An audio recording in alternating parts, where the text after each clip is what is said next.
देख रहे हैं दी कंटाप, मैं हूं प्रफुल्ल।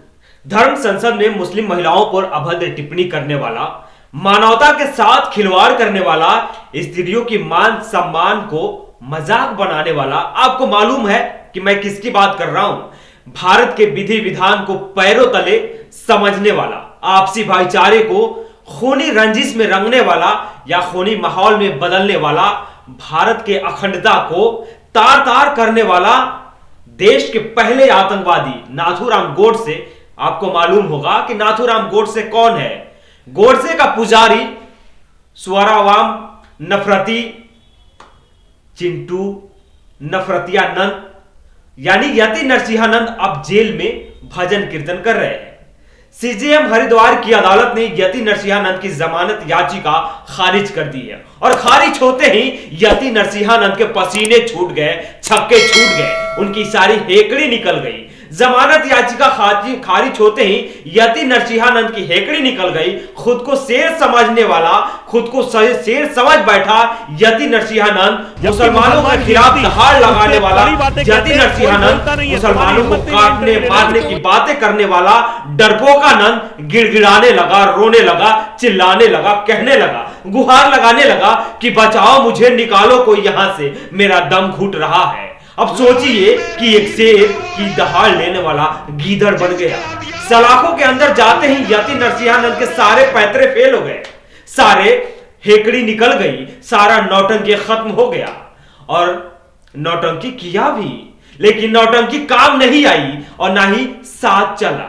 वहीं दूसरी तरफ नफरत की पाठशाला में शामिल होने वाला, दाखिला लेने वाला, कल गुजिए कॉपी पेस्ट ब्राह्मण जमानत याचिका खारिज कर दी गई है। यानी मैं बात कर रहा हूं किसकी? वसीम रिजवी की। हरिद्वार धर्म संसद मामले में जितेंद्र नारायण उर्फ वसीम रिजवी की भी जमानत कोर्ट ने खारिज कर दी। अब दोनों के जहन में और दोनों की सोच में यही बातें गूंज रही होगी, दोनों के दिमाग में यही बातें आ रही होगी और दोनों यही सोच रहे होंगे कि तेरे साथ चलते चलते ये कहां ठहर गए हम, ये सफर कटेगा कैसे, अभी से डर गए हम, वादा किया था तुमने सुरक्षित रखेंगे तुमको, कहां फंसा दिया लाके हमको। ये वसीम रिजवी यति नरसिंहानंद से कह रहे होंगे और यति नरसिंहानंद वसीम रिजवी से।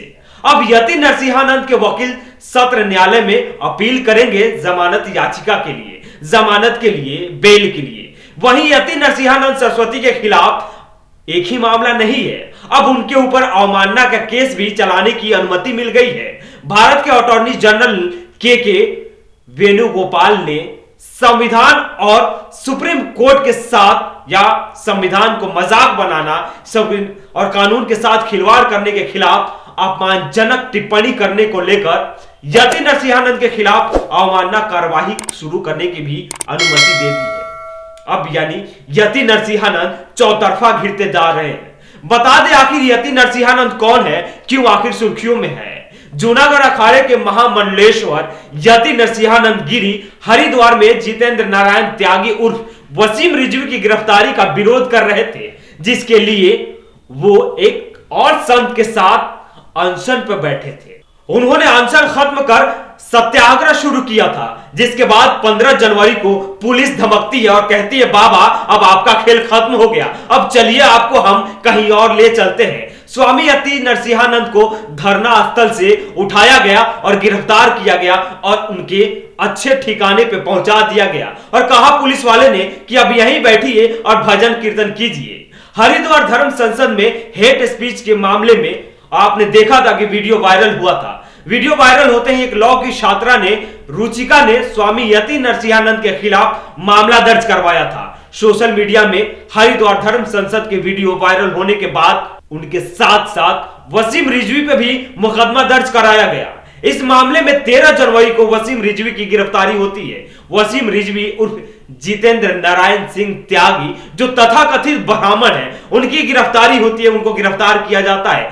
यह है पूरा मामला हरिद्वार का। खैर और आपको आगे बताते हैं। हरिद्वार में 17 से 19 दिसंबर के बीच धर्म संसद का आयोजन किया गया था, जिसमें एक विशेष समुदाय यानी मुसलमानों के खिलाफ कुछ आपत्तिजनक टिप्पणी किए गए, आपत्तिजनक बातें कही गई, उनको काटने मारने का मकसद था बयान दिए गए थे। लेकिन 2029 में मुसलमान प्रधानमंत्री आप सब लोग नहीं बनने देंगे, ऐसी वचनबद्धता दें। बयान सोशल मीडिया पर काफी वायरल हुए थे, जिसके बाद इस वीडियो को सामने आते ही या इस वीडियो को आधार बनाकर कई लोगों ने शिया वक्फ बोर्ड के पूर्व अध्यक्ष वसीम रिजवी के खिलाफ 23 दिसंबर को हरिद्वार शहर में कोतवाली में अपना मामला दर्ज कराया था। इस वीडियो के आधार पर जवालपुर थाना क्षेत्र के रहने वाले नदीम ने वसीम रिजवी के खिलाफ हरिद्वार शहर कोतवाली में तहरीर दी थी, जिसके आधार पर पुलिस ने वसीम रिजवी के खिलाफ आईपीसी की धारा 153A 298 में मुकदमा दर्ज किया था। इसके बाद विवेचन ने इस मुकदमे में संत धर्मदास, साध्वी अन्नपूर्णा भारती, स्वामी यति नरसिंहानंद और सागर सिद्धू महाराज के नाम बढ़ाए थे। मामले की जांच एसआईटी कर रही है और अभी तक कुछ लोगों की गिरफ्तारी हुई है। अभी तक यति नरसिंहानंद पर भी 5 मुकदमे दर्ज हो चुके हैं। अब सोचिए कि यति नरसिंहानंद के दिन कैसे गुजर रहे होंगे। यति नरसिंहानंद तो यही सोच रहे थे कि हम उस भारत में मौजूद हैं जहां के प्रधान सेवक भी हिंदू हृदय सम्राट हैं। हम उस राज्य के महामंडलेश्वर हैं जिस राज्य के मुखिया भी हिंदू हृदय सम्राट हैं। हम जूनागढ़ के महामंडलेश्वर हैं। लेकिन एक चीज चौंकाने वाली यह भी है कि जूनागढ़ मंदिर के संत, पुजारी, साधु, पंडित कोई भी यति नरसिंहानंद के साथ खड़े नहीं नजर आए। अब यति नरसिंहानंद यही सोच रहे होंगे कि आखिर हमने किया क्या है, क्या से क्या हो गया मेरे साथ। आखिर सलाखों के अंदर यति नरसिंहानंद की जिंदगी, यति नरसिंहानंद को नींद कैसे आती होगी। जरा सोचिएगा यति नरसिंहानंद कैसे गुजार रहे होंगे जेल के अंदर, क्योंकि उनकी सारी हेकड़ी निकल गई है। खैर, ये रहा यति नरसिंहानंद की कहानी, और भी आगे जो भी होगा अपडेट हम आपको बताएंगे। अगर अभी तक आप हमारे चैनल को सब्सक्राइब नहीं किए तो सब्सक्राइब कीजिए। यूट्यूब पे देख रहे हैं तो बेल आइकन दबाइएगा, अगर फेसबुक पे देख रहे हैं तो फॉलो जरूर कीजिए।